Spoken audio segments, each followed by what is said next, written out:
오타루랑 처음 만난 거는 그때 런던 어학연수 때 다니던 그 학원의 휴게실이었어요. 학교 수업 중간에 항상 점심시간이 있어서 공용 휴게실에서 각자 학생들이 밥을 먹거든요.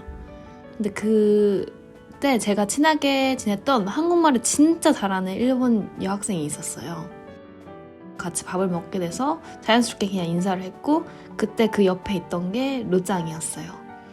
그 루짱은 그냥 벤또 같은 거를 먹고 있었고, 그냥 뭐 누가 봐도 일본인이 같고, 제가 느끼기에는 조금 통성명하고, 당시엔 루짱이 그렇게 한 달 정도 계획을 하고 온 상태여가지고 얘랑 뭐 더 친해질 수 있겠다 이런 생각이 아예 없었던 것 같아요. 그리고 그 다음에 친해지게 된 계기는 아마 기숙사 파티였어요. 말이 파티고 사실 별거 없어요. 저녁 식사 자리라고 생각을 하면 돼요. 아마 애들이 거기서 뭐 해먹기도 하고 뭐 이렇게 친목하는 자리인 거예요. 근데 제가 그렇게 단체로 노는 걸 기빨려해서 좀 힘들어 해서 그런 기숙사 파티는 사실 잘 많이 안 갔어요. 거의 참여한 적이 없었는데, 그런데 하필 그 모임 시기가 딱 제가 그 런던에서 코로나 자가격리를 끝낸 후였어요. 타지에서 코로나에 걸려서 일주일 정도는 그냥 약만 먹고 밥도 대충 먹고 그냥 누워 있었어요. 그리고 홈스테이에서 숙박을 했기 때문에 다른 가족들 눈치 보이기도 했고요. 그래서 심심하기도 하고 맛있는 것도 먹고 싶어서 오랜만에 그 파티에 간 거죠. 또 마침 그날 제 한국인 친구가 엽떡과 유사한 맛의 떡볶이 파티를 한다고 해서 따라가게 된 거죠. 또 당시 친하게 지냈던 아르헨티나 친구도 와준다고 했었어요. 식사를 끝난 다음에 이제 외국인 친구들이 막 오게 됐어요. 그때 마침 딱 료짱이 온 거죠. 료짱이랑 료짱 룸메이트랑 같이 들어왔던 걸로 기억을 해요. 그때 뭐 스위스 친구들도 있었고 뭐 남미에서 온 친구도 있었고 뭐 여러 명이 각지에서 있었는데 막 엄청 인원이 많은 건 아니었어요. 몇 주 전에 통성명한 친구가 파티에서 다시 만나게 돼서 신기했던 것 같아요. 그 모임에서는 별거 없이 스몰 토크 정도 했던 걸로 기억을 해요. 료짱의 룸메이트랑 먼저 친해지게 되었는데, 왜냐면 그 친구가 뭔가 라크로스 선수를 하고 싶어서 어학연수를 잠깐 하고 호주로 가는 유학생이었어요. 그런 점이 좀 멋있어 보여가지고, 그리고 영어를 되게 잘했어요, 그 친구가. 그래서 같이 얘기도 하고, 료짱이 항상 그 룸메이트랑 같이 붙어 있었어요. 제가 나중에 듣기로는 료짱이 영어를 자기가 잘 못하니까 그 룸메이트가 또 일본 친구거든요. 그 일본 친구랑 항상 같이 일부러 붙어 있었대요. 좀 어색하고 이러니까 호주 유학생 친구랑 막 얘기를 하면서 자연스럽게 그 옆에 있던 료짱이랑도 얘기를 했던 것 같아요. 그리고 뭐 간단하게 그냥 취미가 뭔지 이런 거 물어보고 그때 뭐 별 얘기를 하진 않았어요.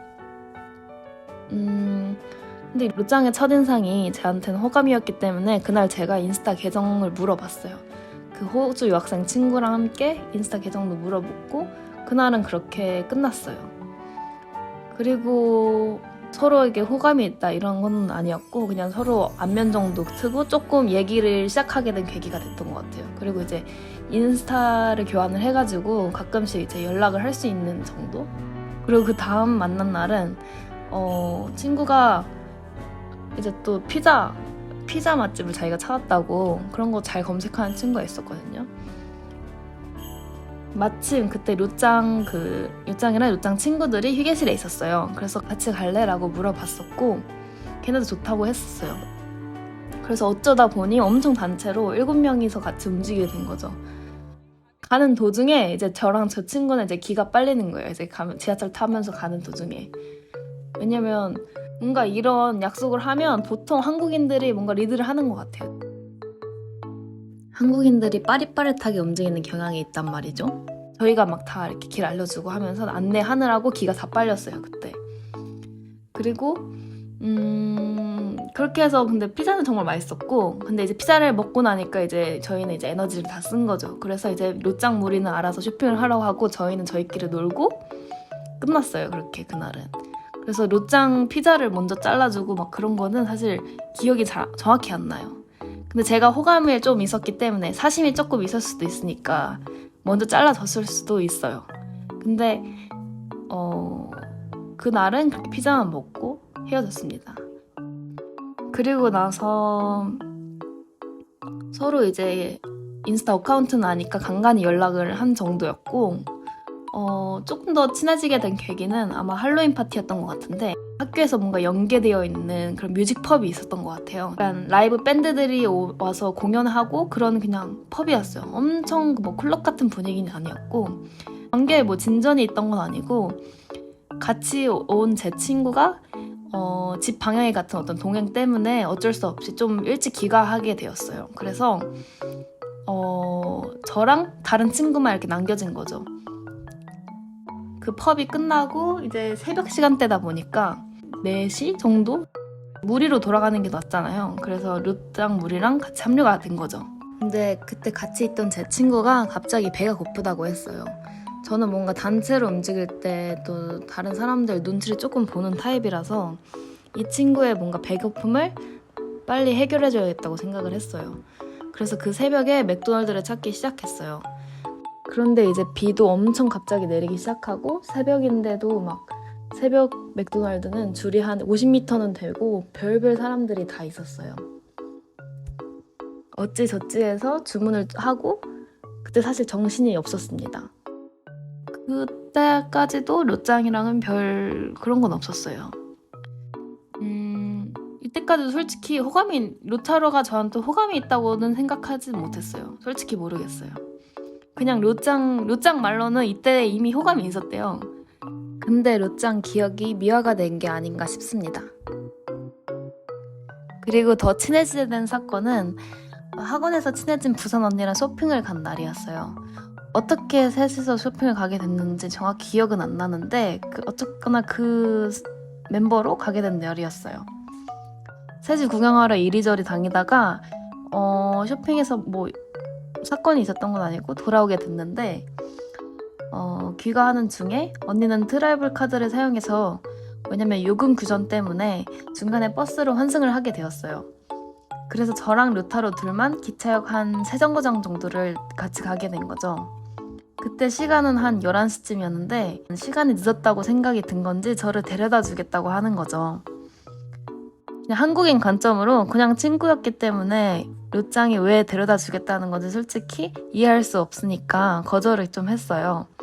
계속 저는 괜찮다고 저 혼자 갈 수 있다고 말했거든요.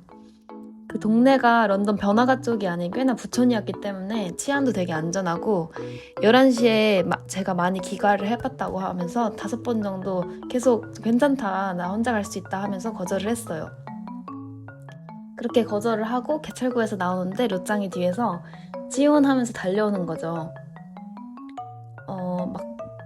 제 이름도 정확히 발음이 안 돼요. 그러니까 지온 이러면서 달려 나오는데 그게 솔직히 저한테 조금 귀여웠던 것 같아요. 어쨌든 그렇게 나와서 둘이서 제 홈스테이로 걸어가게 됐어요. 좀 어색하니까 전 아무 말이나 했고 제가 항상 귀가하는 저녁쯤에 항상 같은 골목에서 개냥이가 나왔거든요. 그래서 저기 골목에서 항상 고양이가 나온다 어쩌고 저쩌고 이런 말을 하다가 그날도 그 골목에서 딱 고양이가 있었고 그때 갑자기 롯장이 고양이 이름을 같이 지어주자고 하는 거예요. 한국어랑 일본어로 같이 지어주대요. 근데 저는 속으로 왜 내가 이 고양이 이름을 같이 지어야 하나 싶은 거죠. 이 늦은 밤에 왜 길목에서 같이 이런 걸 하고 있어야 되지 싶은 거예요. 저는 그때 롯장이 나한테 호감이 좀 있나 싶었어요. 그렇게 그때 뭐 생각나는 뭐 기발한 아이디어도 없고 그냥 대충 이름은 지어주고 그날은 그렇게 귀가를 했습니다. 그리고 잘 자라는 문자를 하고 그렇게 끝났어요. 나중에 들어보니까 롯장이 무슨 말이든 뭔가 조금 시간을 끌고 싶은데 생각나는 게 없다 보니까 그냥 보이는 거 아무거나 말했다고 합니다. 이때까지도 롯장이 저한테 호감이 있나 없나 솔직히 아리까리 했었어요. 왜냐면 제 관점에서 볼 때는 롯장이 한국인의 관점에서 볼 때 롯장 DM이 자주 끊겼어요. 저한테 관심이 있나 싶다가도 문자가 그렇게 적극적이지 않다고 느꼈어요. 예를 들어서 갑자기 야키토리 사진을 보내놓고서는 같이 가자는 말이 아니라 본인이 영국에서 맛있어 보이는 일식집을 찾았다. 딱 그 정도 얘기를 하고 끝나는 거예요. 그래서 제가 답장으로 같이 갈까 물어보니까 그제서야 좀 좋다 하는 정도였어요. 그렇게 같이 일식집에 가보자는 얘기가 나왔고 둘이 가긴 좀 민망하니까 저는 이제 다른 친구들이랑 같이 가자고 했어요. 근데 당일까지 딱히 같이 갈 만한 친구는 없었고 그렇게 둘만 가는 약속이 되는 와중이었어요. 그러다가 당일 방과 후에 르짱 수업을 끝날 때까지 기다리다가 다른 일본인 친구가 같이 가고 싶다고 했었어요. 그렇게 해서 셋이 일식당을 가게 됐어요. 그리고 식사 후에 미술관도 잠깐 구경하고 쇼핑거리도 같이 이렇게 좀 구경을 했어요. 그러다가 이제 그 친구는 저녁을 홈스테이에 신청을 해놔서 집으로 돌아가는 게 좋을 것 같다고 해서 한 저녁 6시쯤 귀가를 했고 이제 저와 르짱만 둘이 남아서 구경을 하게 된 거죠. 그리고 그날 소나기도 엄청 쏟아지는 거예요. 갑자기 엄청 쏟아졌어요. 그리고 우산은 하나밖에 없으니까 같이 나눠서 이것저것 막 돌아다녔어요. 그리고 비가 너무 쏟아지다 보니까 가기로 한 곳은 그냥 취소를 하고 그냥 저녁을 먹고 돌아가기로 바꿨어요. 저녁도 분위기가 좋았고 밤 산책까지 거의 데이트 비스무리하게 된 거죠. 그때부터 약간 관계가 조금 더 아리까리해지기 시작했던 것 같아요. 학교 끝나고 단체로 프라타 망제라는 런던의 큰 체인 카페가 있는데 거기 가서 항상 애들끼리 얘기도 하고 숙제하는 날이 많았는데 왜냐면 그 카페는 이제 한 달 구독권이 있었어요. 그렇게 구독권을 하면 오히려 커피 많이 마시는 사람은 좀 저렴을 했거든요. 그날도 카페에 갔다가 이제 저녁을 혼자 먹으러 가는 날이었어요. 그때 르짱도 같이 저녁을 먹겠다 하는 거예요. 그 같은 주말에 제가 혼자 파리로 여행을 가려 하는 그런 계획이 있었어요. 저녁을 같이 먹으면서 이런저런 얘기를 하다가 르짱이 너가 파리로 가면 자기는 슬플 거야 이러면서 갑자기 간접적으로 감정 표현을 하는 거예요. 저는 약간 쑥스러우니까 좀 딴 얘기를 했던 것 같은데 그때 이 친구가 나를 좋아하나 확신이 들었어요. 좀 거의 직접적인 표현이었다고 생각을 해요. 제가 느끼기에는 저녁 먹고 나서 헤어질 때도 뭔가 제 손을 잡고 싶어 하는 것 같은데 못하니까 하이파이브만 하고 이렇게 헤어졌거든요. 그 주에 그렇게 전 혼자 파리 여행을 즐기고 와중에 르짱이 DM을 보냈어요. DM으로 갑자기 나 너를 만나고 싶어 라는 문자가 왔어요. 제가 생각하기에는 그때 르짱이 본인이 할 수 있는 영어 표현으로 최대한 저한테 좀 표현을 한 것 같아요. 그리고 저도 장난식으로 나도 너 만나고 싶어 라고 보냈어요. 그리고 르짱은 그렇게 말하면 내가 오해하잖아 라고 답장이 왔었고 몇 초 뒤에 그 답장이 보내기 취소가 됐어요. 근데 르짱은 몰랐겠지만 저는 그 몇 초 사이에 이미 내용을 봤거든요. 그래서 그때 한 번 더 약간 확신이 생겼던 것 같아요. 르짱이 나한테 좀 관심이 있구나 라고 생각을 했어요.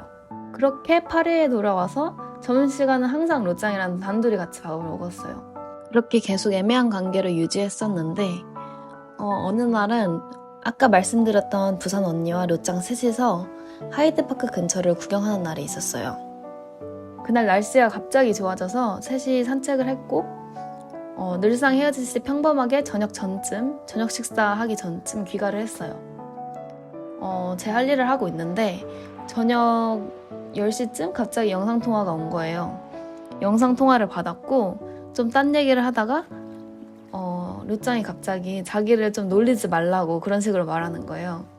자기를 그렇게 놀리면 자기가 오해할 거라고 그렇게 말했어요. 저는 뭔가 이 타이밍이다 했던 것 같아요. 제 생각에는 타이밍 왔을 때 고백을 해야 된다고 생각을 해서 놀리는 게 아니라고 대답을 했어요. 그러니까 좋아하니까 그런 거야 라고 말했어요. 그러니까 르짱이 자기를 또 놀리지 말래요. 장난처럼 말하니까 르짱이 놀리지 말라고 장난치지 말라고 막 그랬어요. 저는 다시 장난치는 게 아니라고 했죠. 근데도 아마 르짱한테는 조금 장난 같았나 봐요. 그리고 정적이 좀 있었고 르짱이 좀 부끄러워했어요. 영상통화인데 얼굴을 다 보여주지도 않았어요. 눈만 이렇게 빼꼼해서 영상통화도 그렇게 하고 있었어요. 근데 이런 얘기는 만나서 해야 되는 거 아니야? 이렇게 물어봤고 르짱도 맞는 것 같다 했죠. 그래서 저희는 그 다음날 저녁에 같이 만나기로 하고 전화는 그냥 그렇게 끝났어요. 그렇게 해서 다음날 저녁에 역에서 만나서 기차를 같이 타고 가는데 르짱도 뭔가 되게 꾸미고 나온 것 같았어요. 약간 기운이 좀 감돌았어요. 그리고 목적지인 워털루역에서 나와서 걸어가는 중에 르짱이 저한테 먼저 자기는 이 관계가 뭔지 모르겠다 이런 식으로 얘기를 꺼내더라고요. 그런데 저도 대답을 정확히 안 하고 르짱한테 그래서 너 어떻게 생각하냐고 다시 물어봤어요. 대답은 안 하고. 그리고 르짱은 저한테 같이 계속 있고 싶다고 대답을 했어요. 저도 기대한 대답을 듣고 좋다고 말했어요. 어쨌든 고백인 거죠, 이게. 르짱은 저한테 최대한 자기가 표현할 수 있는 고백을 했고 저도 확인을 했고 그 다음 저희는 이제 거리를 막 구경했어요. 한창 크리스마스 시즌이라 거리에 일루미네이션이 엄청나게 꾸며 있고 크리스마스 트리 마켓 엄청 많아서 같이 구경도 했어요. 그렇게 저녁도 먹고 그날은 그렇게 마무리가 됐습니다. 이렇게 말하니까 엄청나게 드라마틱한 사건은 없었던 것 같은데 뭔가 자잘하게 좀 에피소드들이 더 있었던 것 같아요. 근데 말하다 보니 이렇게 마무리가 됐어요. 솔직히 말해서 이게 TMI가 남발한 이야기니까 궁금하실진 모르겠지만 몇몇 분들은 궁금하실 수 있다고 생각을 하기 때문에 영상을 이렇게 만들어 보았습니다. 저희 이야기를 끝까지 들어주셔서 감사하고 다음은 도쿄 브이로그로 뵐게요.